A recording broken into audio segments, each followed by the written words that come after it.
năm mới sẽ hạnh phúc thêm. Xuân về đây khiến ta càng yêu mất ngày. Xuân đừng đi ở đây đừng ngại ngần chi. Xuân xuân hỡi yêu ta yêu tình yêu mới. Xuân ở lại trời nhé xuân. Xuân về đây khiến ta càng yêu mất ngày. Xuân đừng đi ở đây đừng ngại ngần chi.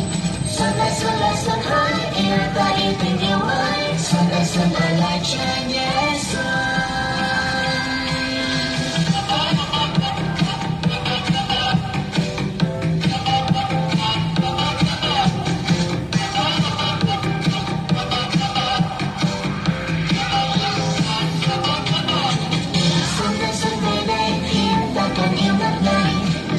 Xuân đừng đi ở đây đừng ngại ngần chi. Xuân hỡi yêu ta yêu tình yêu mới. Xuân ở lại trời nhé xuân. Xuân về đây khiến ta càng yêu mất ngày.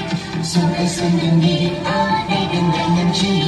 Xuân hỡi yêu ta yêu tình yêu mới. Xuân ở lại trời nhé xuân.